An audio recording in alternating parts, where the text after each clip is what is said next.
Karachi posting. मेरा तबादला Malir cantt Karachi की एक इंडिपेंडेंट बैटरी में हो गया। उस बैटरी को फिल्म स्टार कमाल के भाई मेजर आगा सलार अहमद शाह कमांड कर रहे थे। यूनिट को मशरकी पाकिस्तान से मलीर कैंट में आए अभी चंद हफ्ते ही गुजरे थे। मेरा एक क्लर्क सरकार बंगाली था। वो जिंदगी में पहली बार मलीर कैंट आया था। मैंने फाइलों की वर्क गर्दानी करते करते उससे पूछा, सरकार तुमको मलीर कैंट कैसा लगा? सरकार का जवाब था, शाब बहुत गांदा मुल्क है। सुबह सुबह बहुत सर्दी लगता, दोपहर को गर्मी लगता और रात को डर लगता। साहब बहुत गंदा मुल्क है, सुबह सुबह सर्दी लगती है, दोपहर को गर्मी लगती है और रात को डर लगता है। मलीर कैंट उन दिनों ऐसा ही हुआ करता था। बैरकें एक दूसरे से काफी फासला पर थीं। रात को बाहर निकलते हुए वाकई डर लगता था। तमाम बैरकें बिल्कुल हूबहू एक जैसी थी, इसलिए लोग अक्सर घर का रास्ता भूल जाते थे। हमारे एक वाकिफ मेजर साहब रात को अपनी गाड़ी में फिल्म देखने कराची गए। जब रात गए वापस आए तो रात को अपना घर ढूंढते ढूंढते जब थक गए तो सड़क किनारे गाड़ी में ही सो गए। सुबह उनके अर्दली ने गाड़ी के शीशे पर खट खट करके जगाया और पूछा, सर आप घर के सामने ही गाड़ी में क्यों सोए हुए हैं? अंदर आ जाए ना, आपका अपना ही घर है। सरकार की क्लर्की भी इतनी गई गुजरी थी कि हर वक्त डांट ही खाता रहता था। कभी कोई लेटर गुम कर देता, कभी कोई फाइल मिलने में ना आती।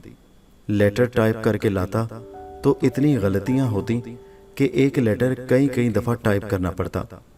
आप उसे जितना मर्जी डांट लें, जो मर्जी कहे जाएं, उसके मुंह से एक ही आवाज़ निकलती, जी शॉप। हर साल अफसरों को अपने मातहत हमला की सालाना खुफिया रिपोर्ट लिखना होती है। मैंने सरकार की खुफिया रिपोर्ट में लिखा, he is a person who could serve under Hitler without getting any punishment. ये एक ऐसा शख्स है जो हिटलर की मातहती में भी बगैर कोई सज़ा मिले नौकरी कर लेता।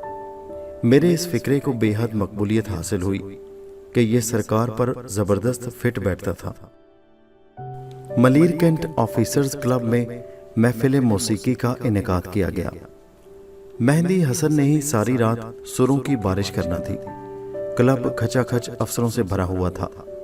2-3 गज़लें गाने के बाद वक्फा में बातचीत करते हुए मेहंदी हसन ने अपना एक किस्सा सुनाया कि एक मौसीकी की महफिल थी और मैं गज़ल बहुत ही इनमाक से फलां सुर में गा रहा था कि अचानक सामने पड़ा हुआ गिलास तड़ाक की आवाज़ के साथ टूट गया। ये किस्सा सुनाने के बाद उन्होंने दोबारा हारमोनियम संभाला। इंतहाई खामोशी छा गई और जैसे ही सुर लगाया किसी ने थोड़ा ऊंचाई से गिलास गिरा दिया और तड़ाक की आवाज़ आई। मेहंदी हसन के थोड़े तेवर बदले, लेकिन गुस्सा पीकर दोबारा गाना शुरू किया तो एक के बजाय इकट्ठे 2-3 गिलास टूटे। फिर तो उन्होंने अपना सामान समेटना शुरू कर दिया और बाजिद थे कि मैं नहीं गाऊंगा। शरारती अफसरों के टोले को एक तरफ ले जाकर बताया गया कि हमने मेहंदी हसन की पूरी पेमेंट उनको कर दी है। वो बगैर गाए चले गए तो नुकसान हमारा है, उसका नहीं। मेहंदी हसन को यकीन दिलाया गया अब कोई शरारत नहीं करेगा और बमुश्किल तमाम उनको राजी कर लिया गया। कराची बंदरगाह का सबसे बड़ा अफसर हार्बर मास्टर कहलाता है। Karachi harbour master captain Chaudhry Abdul Rashid Sahab से मेरे घरेलू ताल्लुकात थे। मनोड़ा में उनकी महलनुमा कोठी थी। मैं अक्सर उनसे मिलने जाया करता था। जनरल्स की फ्लैग स्टाफ कार की तरह उनकी फ्लैग मोटर बोट थी। मैं जब आने की इतला देता तो वो मेरे लिए अपनी फ्लैग मोटर बोट केमाड़ी भेज दिया करते। उनकी मोटर बोट बिला रोक टोक पूरी बंदरगाह की सैर करवाती थी। चौधरी साहब बहुत ही अच्छे इंसान थे। तकब्बुर नाम की कोई चीज़ उनके करीब से नहीं गुजरी थी। मनोड़ा हार्बर में हार्बर मास्टर की हॉटलाइन के अलावा कोई भी डायरेक्ट फ़ोन नंबर नहीं था। यहाँ तक कि हार्बर मास्टर के दफ्तर का नंबर भी एक्सचेंज के ज़रिए था। मैं मलीर कैंट से एक्सचेंज फ़ोन करता कि मैं कैप्टन मकबूल बोल रहा हूँ, कैप्टन रशीद साहब से बात करवाएं। नेवी का कैप्टन आर्मी के फुल कर्नल के बराबर होता है। उनसे जब लाइन मिलती तो पहली बात यही करते, यार मकबूल तुम इतने छोटे से कैप्टन हो, लेकिन एक्सचेंज में थरथली मचा देते हो कि एक कैप्टन दूसरे कैप्टन से बात करना चाहता है। कैप्टन रशीद साहब का बेटा केमिकल इंजीनियरिंग में अमेरिका से पीएचडी करके आया तो एक इंटरनेशनल ऑयल कंपनी में मैनेजिंग डायरेक्टर तैनात हो गया। मैं उनसे मुलाकात करने चला गया। मैं चाय पी रहा था और उनके साथ गपशप लगा रहा था।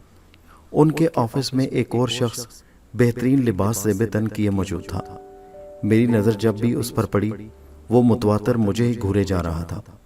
कुछ देर गुजरने के बाद वो अचानक गोया हुआ, कैप्टन साहब ये बताएं, क्या आप बहावलपुर के रहने वाले हैं और आपके भाइयों के नाम फारूक और रऊफ़ हैं? मैंने कहा, भाई साहब आपने बिल्कुल दुरुस्त फरमाया, लेकिन ये तो बताएं कि आप मेरे बारे में ये सब कुछ कैसे जानते हैं? मैं तो कोशिश के बावजूद आपको नहीं पहचान सका। कहने लगे, मुझे सब एडी कहते हैं। मेरा पूरा अल्लाह अल्लादिता है।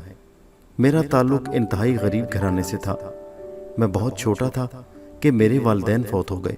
मेरा चचा अपने बच्चों की किफ़ालत बमुश्किल करता था, इसलिए मुझे बहावलपुर के दारुल इत्फाल यतीम खाना में छोड़ आया था।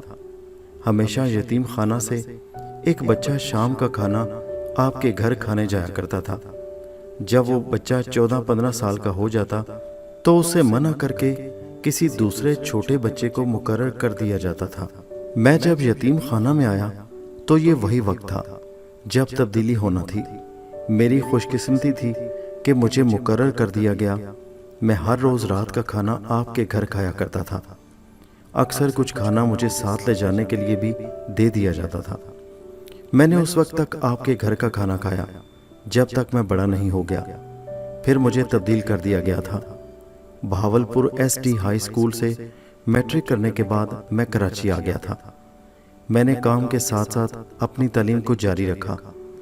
अच्छे रिजल्ट की वजह से स्कॉलरशिप्स मिलते रहे और स्कॉलरशिप पर ही बैरून मुल्क केमिकल इंजीनियरिंग में पीएचडी की, और अब मैं इस कंपनी में एक डायरेक्टर हूँ। इस मकाम पर पहुँचकर भी ना तो मैं दारुल इत्फाल भुला सका हूँ और ना ही आपके घर का खाना। और मैं दिल ही दिल में सोचने लगा कि कितने अजीम लोग हैं वो जो अपने माजी को याद रखते हैं और तकब्बुर जैसी बुराई को अपने नज़दीक भी फटकने नहीं देते।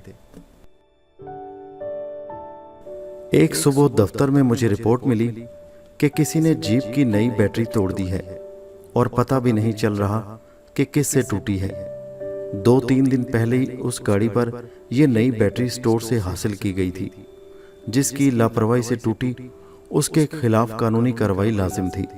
मैं मौके वारदात पर पहुंचा और पूछा कि इस गाड़ी की सफाई कौन कौन कर रहा था। वो एक कतार में खड़े हो जाएं। 5 लोग कतार में खड़े हो गए। मैंने कहा, जिससे बैटरी टूटी है अब वो एक कदम आगे आ जाए। कोई ना निकला। फिर मैंने उनसे कहा कि जिससे टूटी है अगर वो आगे ना आया तो तुम 5 की तनख्वाह से पैसे भी कटेंगे और कानूनी सज़ा भी 5 को मिलेगी। अगर कोई ईमानदारी से बता देगा तो मैं वादा करता हूँ कि किसी को भी ना जुर्माना होगा ना सज़ा मिलेगी। उनमें से एक कुरैश नाम का सिपाही कतार से बाहर आ गया और कहने लगा, सर मेरे हाथ इंजन साफ करते हुए चिकने हो गए थे। मैंने बैटरी उठाई तो फिसल कर नीचे गिर गई। मैंने कुरैश को टूटी बैटरी समेत अपनी जीप में बिठाया और तारिक रोड पर ले आया। वहाँ मेरे वाकिफ एक बैटरी वाले की दुकान थी। वो आर्मी की पुरानी बैटरियां खरीदकर उन्हें मुरम्मत करके बेचता था।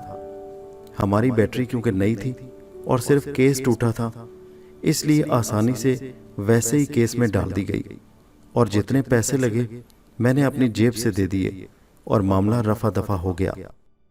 कुछ अरसा बाद जब मेरा तबादला हुआ तो मुझे अलविदा करने के लिए मातहत अमला एक कतार में फूलों के हार लिए खड़ा था। जब मैं कुरैश जिससे बैटरी टूटी थी उसके सामने आया तो उसने फूलों के हार के साथ साथ एक रुमाल के नीचे छुपाया हुआ नोटों का एक हार भी मेरे गले में डाल दिया। मैंने नोटों का हार गले से उतारकर सबके सामने नोट गिने तो वो उसकी पूरी तनख्वाह थी जो 2-3 दिन पहले उसे मिली थी। मैंने वो हार अपने गले से उतारकर उसी के गले में डाल दिया। उसकी आंखों में झलकते मोती ही मेरे लिए बहुत बड़ा इनाम थे।